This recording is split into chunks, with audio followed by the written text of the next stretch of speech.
আসসালামু আলাইকুম। চলো আজকে আমরা আলোচনা করি তোমাদের বাংলাদেশ ও বিশ্ব পরিচয়ের অত্যন্ত ভীতিকর একটা অধ্যায়, তোমাদের যে তৃতীয় অধ্যায় আছে, অর্থাৎ আমাদের হচ্ছে সৌরজগৎ এবং ভূমণ্ডল। এটা নিয়ে আজকে আমরা একটু আলোচনা করব।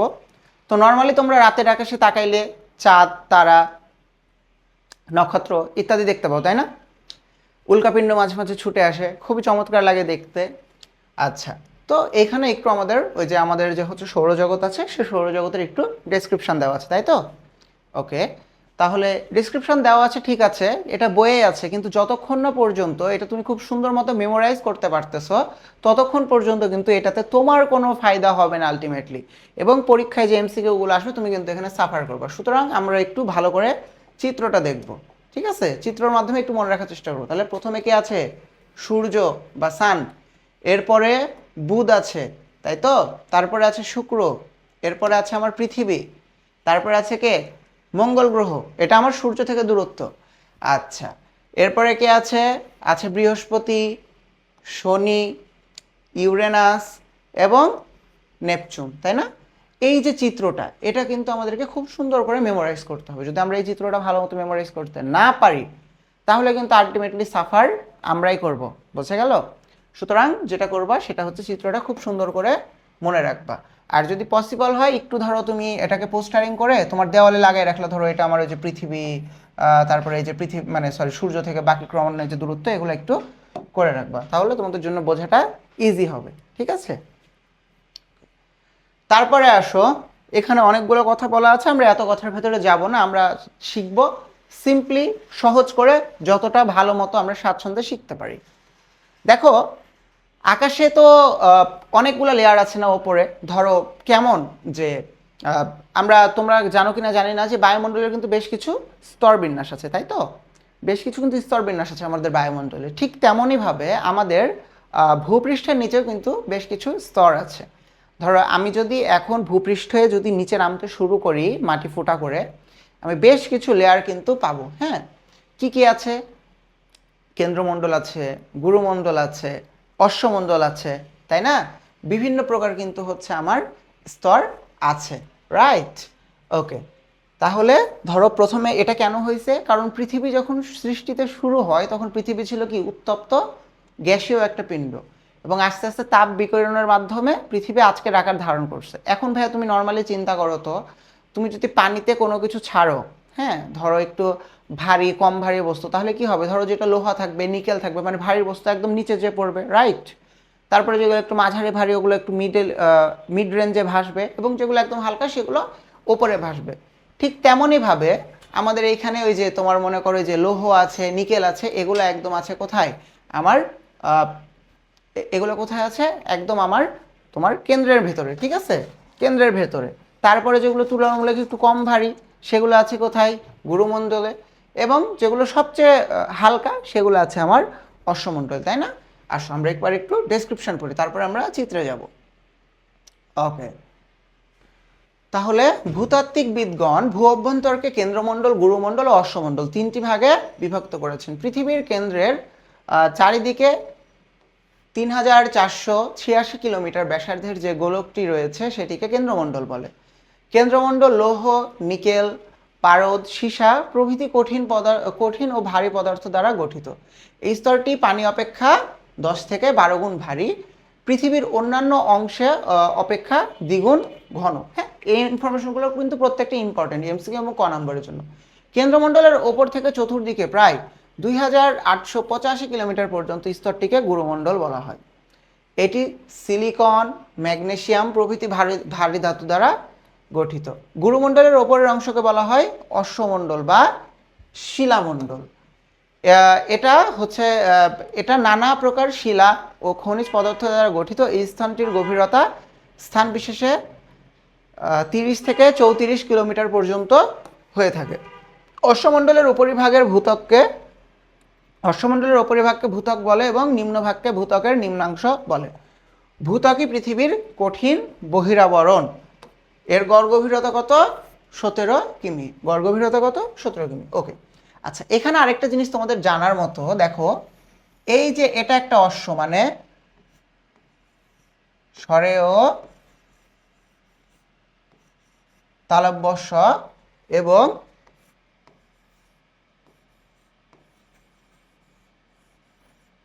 অশ্ব, ঠিক আছে।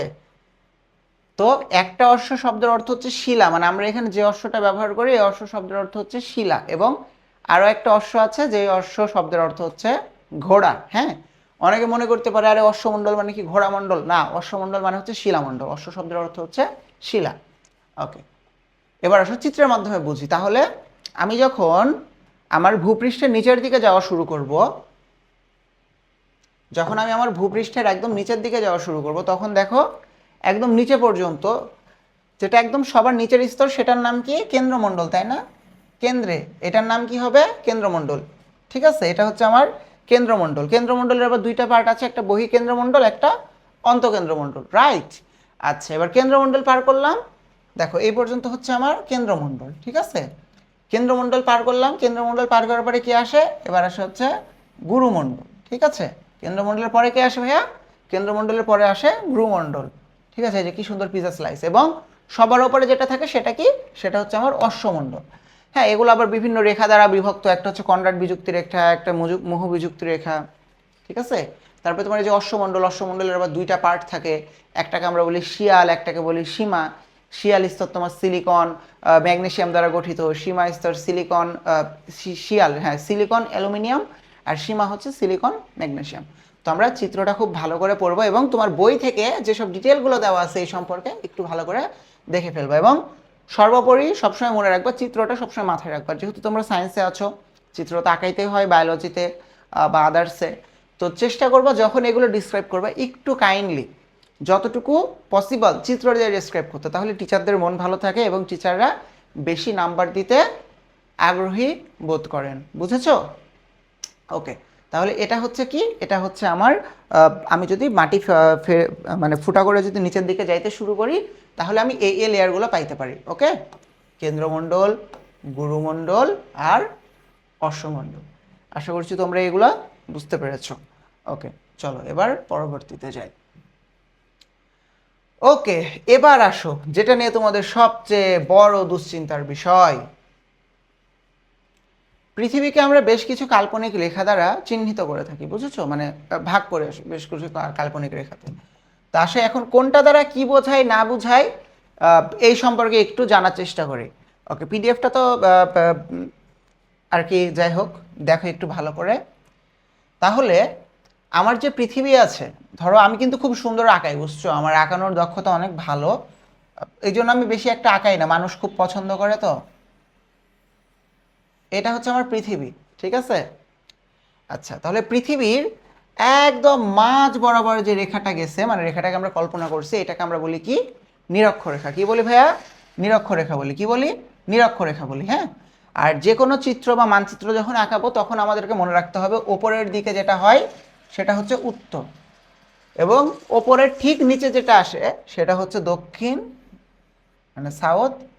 এপাশে হয় হচ্ছে আমার পশ্চিম, এবং এই পাশে এসে হয় হচ্ছে আমার পূর্ব। ওকে, তাহলে এই যে পৃথিবীর মাঝ বরাবর 0 ডিগ্রি বরাবর যে রেখাটা গেছে এটাকে আমরা কি বলি? নিরক্ষরেখা বলি অথবা বিষুব রেখা বলি। ওকে, ক্লিয়ার? এটাকে আমরা বলি কি? নিরক্ষরেখা অথবা বিষুব রেখা। নিরক্ষরেখা অথবা বিষুব রেখা। এই রেখা কি করে?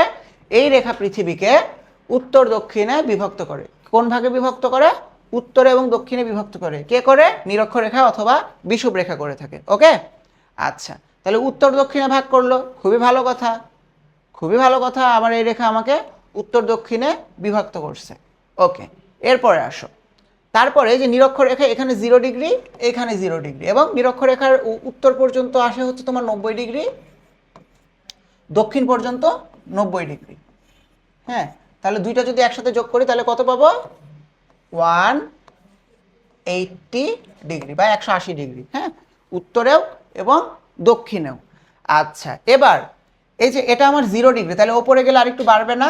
যখন আমি এখানে আসবো, ধরো এটা আমার 23.5, এই 23.5 ডিগ্রি যে আছে, এই যে 23.5 ডিগ্রি, এটাকে আমরা বলি কর্কট ক্রান্তি রেখা। কি বলি ভাইয়া? এটাকে আমরা বলে থাকি কর্কট ক্রান্তি রেখা। ইংরেজি নাম হচ্ছে ট্রপিক অফ ক্যান্সার। তোমরা নিশ্চয়ই জানো ক্যান্সার রোগের বাংলা অর্থ হচ্ছে কর্কট রোগ, তাই তো? ডায়াবেটিক্স রোগের বাংলা অর্থ হচ্ছে বহুমূত্র রোগ। তাই না? রোগগুলোর নাম কিন্তু খুব ইন্টারেস্টিং। তো এই যে ক্যান্সার শব্দের অর্থ কি? কর্কট, রাইট? ক্যান্সার শব্দের অর্থ কর্কট, কর্কট রোগ। আর এই যে এই রেখাটা আছে এটাকে আমরা বলি ট্রপিক অফ ক্যান্সার অথবা কর্কটক্রান্তি রেখা। এটা কোন দিকে? এটা হচ্ছে উত্তর গোলার্ধে। উত্তর গোলার্ধে 23.5 ডিগ্রি যখন যায় তখন আমরা এটাকে বলি কর্কটক্রান্তি রেখা বা tropic of cancer. Okay, very good একটা বিষয়। তাহলে ওপরে যদি 23.5 ডিগ্রি থাকতে পারে, নিচে কেন 23.5 ডিগ্রি থাকবে না? নিচেরও তো অধিকার আছে এখানেও একটা 23.5 ডিগ্রি হওয়ার, তাই না?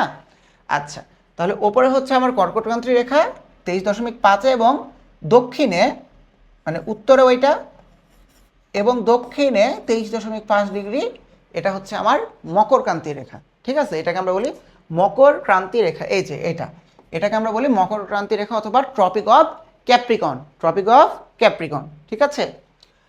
আচ্ছা, আবার আবার উত্তর গোলার্ধে যে এটা 23 ডিগ্রি গেল না, 23.5, আবার উত্তর গোলার্ধে 66.5 ডিগ্রি মানে 66.5 ডিগ্রিতে একটা রেখা গেছে। 66.5 ডিগ্রিতেও একটা রেখা গেছে। এই রেখাকে আমরা বলি সুমেরু বৃত্ত। ঠিক আছে, এই রেখাকে আমরা বলি কি? সুমেরু বৃত্ত। ওকে,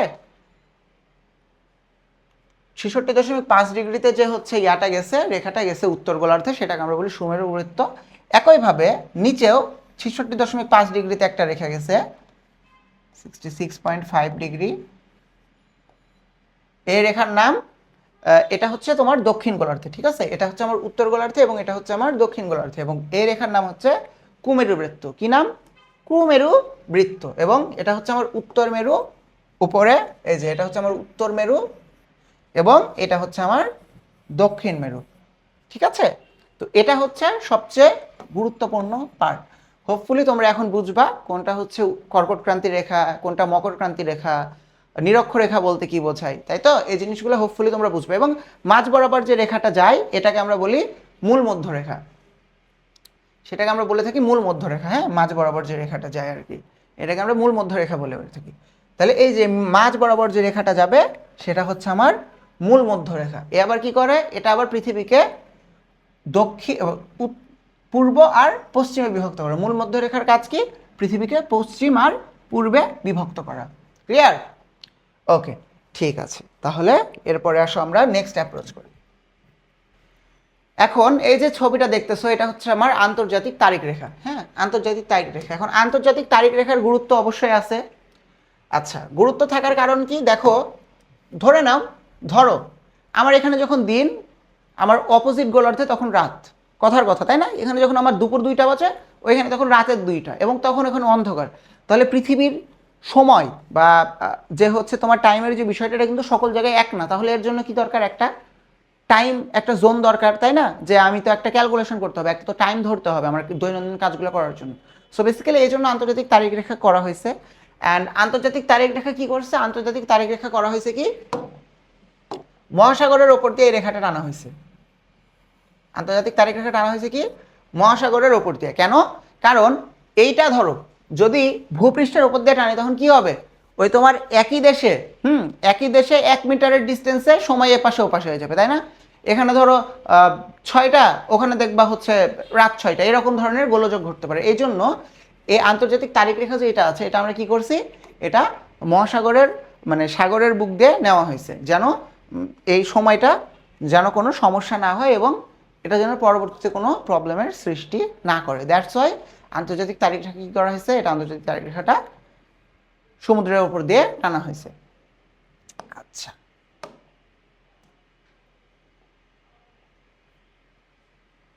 এরপরে আসো এই যে পৃথিবী নিয়ে এখানে তারপরে তারা একটু কথা বলেছেন। দেখি কি তারা কি বলেছেন, আমরা বুঝতে পারি কি না তাদের কথা। ওকে, ঠিক আছে, এবার আসো। তাহলে পৃথিবীর কেন্দ্র দিয়ে উত্তর দক্ষিণে কল্পিত রেখাকে কি বলি আমরা? এক্সিস বা অক্ষরেখা বলি। অক্ষরেখার উত্তর প্রান্ত বিন্দুকে উত্তর মেরু, এই যে দেখাই দিলাম উত্তর মেরু, এবং দক্ষিণ প্রান্ত বিন্দুকে কি বলা হয়? আমরা দক্ষিণ মেরু বলে থাকি। 2 মেরুর সমান দূরত্ব পৃথিবীকে পূর্ব পশ্চিমে বেষ্টন করে যে রেখা কল্পনা করা হয় তাকে কি বলা হয়? তাকে বলা হয় নিরক্ষরেখা বা বিষুবরেখা। বললাম তো ওই জিনিসটা, পূর্ব পশ্চিমে বেষ্টন করে। আচ্ছা, নিরক্ষরেখা পৃথিবীকে উত্তর ও দক্ষিণ গোলার্ধে বিভক্ত করে, এই বিষয় সম্পর্কে আমরা আলোচনা করেছি। ঠিক আছে, নিরক্ষরেখার সমান্তরালে উত্তর ও দক্ষিণে অনেকগুলো রেখা কল্পনা করা হয়েছে, এগুলোকে সমক্ষরেখা বলে। আবার নিরক্ষরেখাকে ডিগ্রি, মিনিট ও সেকেন্ড ভাগে ভাগ করার প্রতি ভাগের ওপর দিয়ে উত্তর মেরু থেকে দক্ষিণ মেরু পর্যন্ত যে রেখাগুলো কল্পনা করা হয়েছে সেগুলোর নাম কি? সেগুলো হচ্ছে দ্রাঘিমা রেখা, তাই না? কর্কট ক্রান্তি রেখা, সেগুলো কি? আরেকটা হচ্ছে যে ভাগটা ছিল ওইটা হচ্ছে আমার দ্রাঘিমা রেখা, দেখালাম আমরা। যাই হোক, প্রত্যেকটি দ্রাঘিমা রেখার দৈর্ঘ্য সমান। সর্বোচ্চ দ্রাঘিমা 180 ডিগ্রি হয়। যুক্তরাজ্যের লন্ডন শহরের উপকণ্ঠে গ্রিনেজ মানমন্দিরের ওপর দিয়ে উত্তর মেরু ও দক্ষিণ মেরু পর্যন্ত বিস্তৃত যে মধ্যরেখা অতিক্রম করেছে তাকে মূল মধ্যরেখা বলা হয়ে থাকে। এ রেখার মান 0 ডিগ্রি ধরা হয়েছে। ওকে, আর পাশাপাশি 180 ডিগ্রি দ্রাঘিমা রেখাকে অবলম্বন করে সম্পূর্ণ জলভাগের ওপর দিয়ে উত্তর দক্ষিণে প্রসারিত একটি রেখা কল্পনা করা হয়, একে আন্তর্জাতিক তারিখ রেখা বলে। এই রেখাটির ফলে কোনো নির্দিষ্ট স্থানে পূর্ব বা পশ্চিমে দীর্ঘ পথ ভ্রমণ করার সময় স্থানীয় সময়ের পার্থক্যের সঙ্গে সঙ্গে সপ্তাহের দিন বা বারের গরমিল দূর হয়ে থাকে। তো যাই হোক, এগুলো আমরা আলোচনা অলরেডি করে ফেলছি। এরপরে আসো ওই যে সূর্যের কিরণের বিষয়টা ব্যাপার।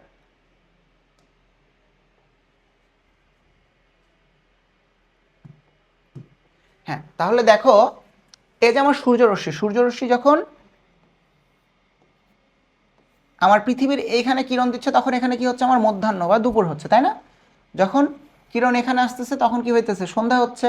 আবার যখন কিরণ এই দিক থেকে এসে পড়তেছে তখন হচ্ছে কি? আমার প্রভাত হচ্ছে। বুঝছো? ঠিক এভাবে আসলে আমার দিন রাত্রি পরিবর্তন হয়ে থাকে। এবং পৃথিবী তো কন্টিনিউয়াসলি সে ঘুরতেছে, তাই না?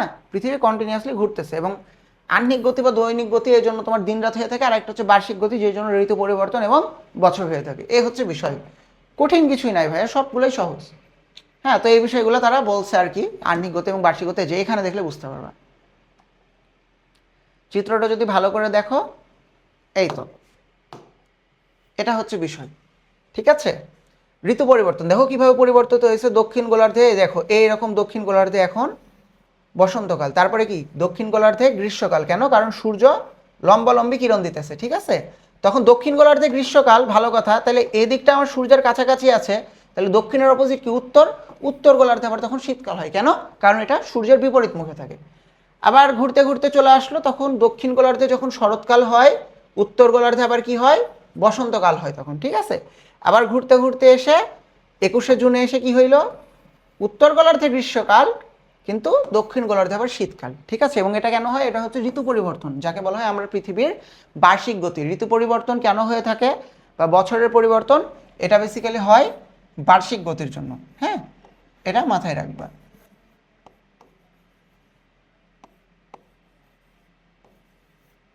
বার্ষিক গতির জন্য এটা হয়ে থাকে। ক্লিয়ার? ওকে, এবার আসো, এটা হচ্ছে সেম, এটা হচ্ছে কি তোমার দিন রাত্রি। কঠিন কিছু নেই, একটু মনোযোগ দিয়ে দেখলে সবগুলোই বোঝার মতো, বোঝা যাবে না এমন কিছুই নেই। আচ্ছা, তাহলে এবার এখানে আসো, দেখো দিবারাত্রির হ্রাস বৃদ্ধি, তাই না? আচ্ছা, এখানে দেখো যে 21শে সেপ্টেম্বর একটা দিন দিয়ে রাখছে, শারদ বিষব, সুমেরু বৃত্ত, কুমেরু বৃত্ত। এই যে তখন কি হইতেছে? দীর্ঘতম দিন রাত্রি আর ক্ষুদ্রতম রাত, মানে একটা গোলার্ধে যখন দীর্ঘতম রাত্রি হয় আর এক গোলার্ধে ক্ষুদ্রতম দিন হয়। কারণ একদিকে সারাদিন সূর্য কিরণ দিতেছে আর আরেকদিকে সূর্য প্রায় মানে আলো সবচেয়ে কম আসতেছে, তাই না? তাহলে এই যে 22 ডিসেম্বর বা এই যে দিনগুলো, আচ্ছা দাঁড়াও পরের চিত্রে আমরা ভালো করে দেখতেছি, পরে এই জিনিসটা সামারি করে রাখছি। হ্যাঁ, এবার আসো যে গুরুত্বপূর্ণ যে তারিখগুলো, যেটা তোমাদের জন্য সবচেয়ে গুরুত্বপূর্ণ। 23 সেপ্টেম্বর। ভাইয়া 23 সেপ্টেম্বর আমার কি হয়? 23 সেপ্টেম্বরে যেটা হয় সেখানে কি হয়? পৃথিবীর সর্বত্র দিন ও রাত সমান হয়। 23 সেপ্টেম্বরে পৃথিবীর সর্বত্র দিন ও রাত সমান হয়। তারপরে কি হয়? এ তারিখের পর উত্তর গোলার্ধে ক্রমশ দিন ছোট এবং রাত বড় হইতে থাকে। তাহলে 23 সেপ্টেম্বর যখন ক্রস করে যায় তখন উত্তর গোলার্ধে ক্রমশ দিন ছোট ও রাত বড় হইতে থাকে। তাহলে উত্তর গোলার্ধে দিন ছোট হয় এবং রাত বড় হয়। তারপরে কি এ তারিখের পর দক্ষিণ গোলার্ধে দিন বড় আর রাত ছোট হয়। জাস্ট একটা মনে রাখবা, আর একটা হচ্ছে অপোজিট, তাই না? পৃথিবী উত্তর গোলার্ধ, দক্ষিণ গোলার্ধ, উত্তর গোলার্ধে যা ঘটবে দক্ষিণ গোলার্ধে সিম্পলি তার অপোজিটটা ঘটবে। That is the fact. আর এখানে কোনো রকম সমস্যা নেই, সমস্যা কিছুই নাই। উত্তর গোলার্ধে যা হবে দক্ষিণ গোলার্ধে তার বিপরীত হবে। এবার আসো 22 ডিসেম্বর কি হবে? দক্ষিণ গোলার্ধে সবচেয়ে বড় সবচেয়ে দিন সবচেয়ে বড় হবে দক্ষিণ গোলার্ধে এবং রাত সবচেয়ে ছোট হবে কবে? এটা হবে হচ্ছে আমার 22 ডিসেম্বরে, রাইট?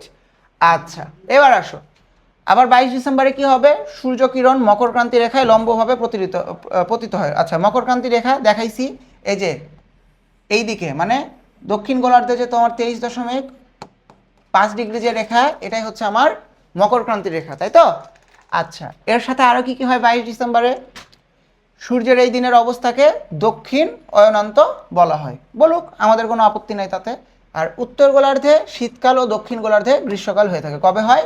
এটা হচ্ছে আমার 22 ডিসেম্বরে হয়ে থাকে, তাই না? তাহলে আমরা কোথায় আছি? আমরা বেসিক্যালি আছে উত্তর গোলার্ধে, তাই তো? যেহেতু উত্তর গোলার্ধে শীতকাল হয় ডিসেম্বর মাসে, আমাদের এখানে ডিসেম্বরে শীতকাল হয়। ওকে, এবার আসি 21শে মার্চ। পৃথিবীর সর্বত্র দিন রাত্রি সমান হয় 21শে মার্চে। ওকে, আর উভয় মেরু সূর্য থেকে সমান দূরত্বে থাকে, তাহলে 21শে মার্চ একটা ব্যালেন্স অবস্থা, তাই না? কেউ পাবে কেউ পাবে না, তা হবে না তা হবে না। 21শে মার্চ হচ্ছে আমার দাঁড়িপাল্লা, উভয় গোলার্ধ তখন সমান প্রায়োরিটি পাবে, নাকি? 21শে মার্চ হচ্ছে আমার দাঁড়িপাল্লা, উভয় প্রান্ত তখন সমান প্রায়োরিটি পাবে। এই তো, কঠিন না, একদমই বিষয়গুলা কঠিন না, এখানে প্যাচকি লাগানোর কোনো বিষয়ই নাই। এরপরে আসো 21শে জুন। মনে রাখবা, উত্তর গোলার্ধে যা হবে দক্ষিণ গোলার্ধে সিম্পলি তার অপোজিট হবে। তাইলে 21শে জুনে কি হয়? উত্তর গোলার্ধে দিন সবচেয়ে বড় এবং রাত সবচেয়ে ছোট হয়, ভেরি গুড।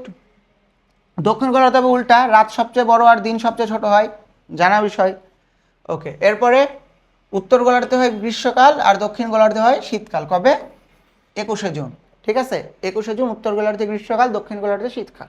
জুন মাসের কথা মনে করো তো, কি পরিমাণ গরম পড়ে, তাই না?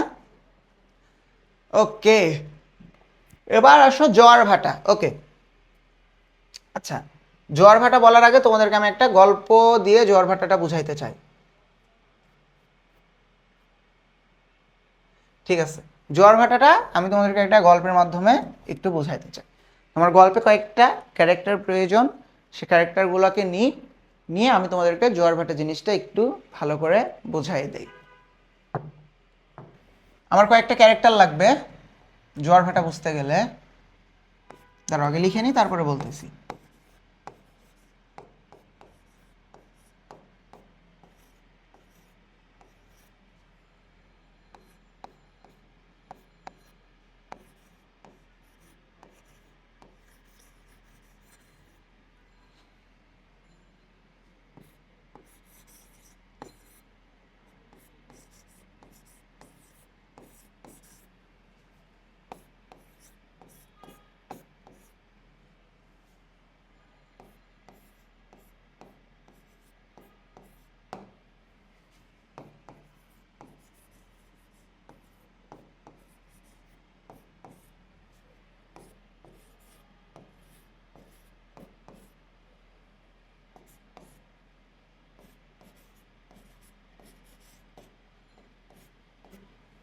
আচ্ছা, তাহলে এবার আসো একটু মজা করে শিখি। ধরো একটা মেয়ে এসএসসি ফেল করছে, দেখতে ভয়াবহ রকমের সুন্দরী, ওর নাম হচ্ছে জরিনা, ঠিক আছে? আচ্ছা, তো জরিনা ভয়াবহ রকমের সুন্দরী, এসএসসি ফেল, তাহলে বিয়ে তো ভালো জায়গায় হবে নিশ্চয়ই। ওকে, এবার আরেকটা ক্যারেক্টার আছে কুদ্দুস, ও হচ্ছে চায়ের দোকানদার। ওকে ধরো, ও হচ্ছে চায়ের দোকানদার, ঠিক আছে? এবং আরেকটা ক্যারেক্টার আবুল, যে হচ্ছে বিসিএস ক্যাডার, অনেক কষ্ট করে ক্যাডার হয়েছে, বিসিএস ক্যাডার হয়েছে, জানো তো বিসিএস ক্যাডারদের কত মূল্য সমাজে। ওকে, এখন আবুল জেনারেলি, জরিনা যেহেতু অনেক সুন্দরী, তাহলে জরিনার বিয়ে হওয়ার কথা ছিল কার সাথে? আবুলের সাথে, তাই তো? কিন্তু কেস হয়ে যায় উল্টা, জরিনার বিয়েটা হয় হচ্ছে আমার কুদ্দুসের সাথে, চা বিক্রেতা কুদ্দুসের সাথে। কেন? কারণ জরিনা হচ্ছে আমার পৃথিবী, চাঁদ হচ্ছে কুদ্দুস, যে পৃথিবীর এলাকাতেই থাকে, মানে কুদ্দুস থাকে জরিনার এলাকায়, আর আবুল থাকে জরিনার থেকে অনেকটা দূরে। হ্যাঁ, এখন তাহলে আবুল চাইলেই তো জরিনার সাথে বসে একটু সুখ দুঃখের গল্প করতে পারে না, ওর সাথে বাদাম খাইতে পারে না, ওকে নিয়ে দুইটা ভালোবাসার কথা শোনাইতে পারে না, তাই না? এটা তো আবুলের পক্ষে পসিবল হয় না। আবুল যেহেতু বিসিএস ক্যাডার, ওর হাতে টাইমও নাই এবং অনেকটা দূরত্বে সে অবস্থান করে। আর এই যে কুদ্দুস, কুদ্দুস থাকে জরিনার এলাকা থাকে, কোথায় থাকে? জরিনার এলাকাতেই থাকে। ও যখন তখন মনে করো দোকান বন্ধ করে দেয়, জরিনার সাথে ঘুরতে বের হয়, সুখ দুঃখের আলাপ করে, হ্যাঁ, বাদাম খায় একসাথে বসে, মনের কথা বলে মন খুলে, ঠিক আছে? এই জন্য জরিনার বিয়ে হয়ে যায় কুদ্দুসের সাথে, আবুলকে সে চেনেই না। ওকে, তাহলে এখানেই আমার যে জরিনা, এখানে আমার জরিনা হচ্ছে আমার পৃথিবী, ঠিক আছে, জরিনা হচ্ছে আমার পৃথিবী, কুদ্দুস হচ্ছে আমার চাঁদ, আর আবুল হচ্ছে বিসিএস ক্যাডার সূর্য। হ্যাঁ, তাহলে জোয়ার ভাটার ক্ষেত্রে যেটা হয়, ধরো এটা আমার আর্থ পৃথিবী, এটা হচ্ছে আমার মুন, এবং এই তো বিশাল বড় এটা হচ্ছে আমার সান। এখন সূর্য অনেক বড়, সূর্য আকৃতিতে বিশাল, কিন্তু সূর্যের দূরত্ব পৃথিবী থেকে অনেক দূরে হওয়ার জন্য সূর্যের সাথে পৃথিবীর আকর্ষণটা কম। এই জন্য জোয়ার ভাটায় সবচেয়ে বেশি গুরুত্বপূর্ণ ভূমিকা পালন করে কে? চাঁদ জোয়ার ভাটায় সবচেয়ে গুরুত্বপূর্ণ ভূমিকা পালন করে থাকে। বোঝা গেছে? আচ্ছা, এবার আসো, এই তো এখানে জোয়ার ভাটার কথা বলা হয়েছে। আচ্ছা, তার আগে এই যে ছবিটার মাধ্যমে একটু বোঝার চেষ্টা করি। বিষয় যেটা হয়েছে সেটা হলো, দেখো এটা হচ্ছে আমার সূর্য, এটা হচ্ছে আমার চন্দ্র, আর এটা হচ্ছে আমার পৃথিবী, তাই না? তাহলে চাঁদের আকর্ষণের ফলে কি হয়, এই যে এই পানিগুলা ফুলে ফেপে ওঠে, তখন আমরা এটাকে বলি জ্বর, এবং এটাকে আমরা বলি মুখ্য জোয়ার। তাহলে এইদিকে যখন মুখ্য জোয়ার হইতেছে কেন্দ্রাতিক বলের প্রভাবে পৃথিবীর অপোজিট পাশে, এ পাশে তখন কি হয় ভাইয়া, তখন উল্টা পাশে হয় গৌণ জোয়ার। হ্যাঁ, এবং এভাবে জোয়ার ভাটা সংগঠিত হয়, পৃথিবীর পানি ফুলে ওঠে জোয়ারের সময়, ভাটার সময় আবার মানে নেমে যায়, ভাটার সময় নেমে যায়, জোয়ারের সময় পানি ফুলে ওঠে। ঠিক আছে, এটাই হচ্ছে আমার জোয়ার ভাটা। এখন জোয়ার ভাটার বেশ কিছু পজিটিভ এবং নেগেটিভ ইম্প্যাক্ট আছে। পজিটিভ ইম্প্যাক্টগুলো কী কী? জোয়ার ভাটার ফলে মৎস্য শিকার করা যায়, তারপর জোয়ার ভাটার ফলে মনে করো আমার নদী বন্দরগুলো ক্লিয়ার হয়, এবং জোয়ার ভাটার ফলে আরও কী কী হয়ে থাকে, জোয়ার ভাটার ফলে আমার যে বড় বড় যে জাহাজগুলো আছে সেগুলো আমার নদী বন্দরে ভেড়ানো ইজি হয়। কেন? কারণ পানি তখন ফুলে ওঠে, বড় জাহাজ ইজিলি প্রবেশ করতে পারে। ওকে, আবার অনেক সময় জোয়ার ভাটার ওই যে পানি ধরে রেখে লবণ চাষ করা যায়। সো এরকম বিভিন্ন কনসিকুয়েন্স আছে। জোয়ার ভাটার ফলে আমার নদীর নাব্যতা বজায় থাকে, নাব্যতা বলতে বোঝায় নদীর গভীরতা, যেন আমার অর্থনৈতিক কর্মকাণ্ড খুব সহজেই সচল হয়ে থাকে। ঠিক আছে, এটা হচ্ছে আমার জোয়ার এবং ভাটা। ঠিক আছে, এটাই হচ্ছে আমার জোয়ার এবং ভাটা। এবং এই ছিল তোমাদের তৃতীয় অধ্যায়ের যে কনসেপ্টের বিষয়টা, সেইগুলো। এখানে আমরা প্রত্যেকটা কনসেপ্ট সম্পর্কে আলোচনা করছি, কোন বিষয় কিভাবে হয় এবং কেন হয় সেগুলো নিয়েও আমরা আলোচনা করার চেষ্টা করছি। এখন তোমাদের যে দায়িত্ব, এমসিকিউ, সিকিউ এবং টেক্সট বুক এই চ্যাপ্টার থেকে পড়ে ফেলবা। ইনশাল্লাহ তোমরা সবাই অনেক ভালো করবা বলে আমি আশা রাখতেছি। সবাই ভালো থাকো, সুস্থ থাকো, এবং মোস্ট ইম্পর্টেন্টলি পড়াশোনার সাথেই থাকো, পড়াশোনা ছেড়ো না। এতক্ষণ মনোযোগ দিয়ে ক্লাসের জন্য অসংখ্য অসংখ্য ধন্যবাদ তোমাদের সকলকে। এবং অবশ্যই অবশ্যই নিজে কিন্তু পড়তে হবে, বুঝছো? চ্যাপ্টারটা নিজে রিডিং দিবা, কনসেপচুয়াল জায়গাগুলো আমরা ধরছি, ক্লিয়ার করতে ট্রাই করছি, এবং বাকিটা তোমাকে একটু নিজে করতে হবে। আর একটা জিনিস এই চ্যাপ্টারে লাগে, সেটা হচ্ছে কি, 1 ডিগ্রি দ্রাঘিমা রেখার জন্য 4 মিনিট সময়ের হচ্ছে পার্থক্য হয়। হ্যাঁ, এটা একটু মাথায় রাখবা, তাহলে দেখবা এই চ্যাপ্টার থেকে আর কোনো কিছুই কঠিন না। আর ওই যে সৌরজগতের গ্রহর ক্রমান্বয়গুলো একটু ভালো করে মনে রাখবা, তাহলে ইনশাল্লাহ তোমরা এই চ্যাপ্টারটা খুব সুন্দর মতো অ্যান্সার করবে। সবাই ভালো থাকো, সুস্থ থাকো, এবং পড়াশোনার সাথেই থাকো। আল্লাহ হাফেজ।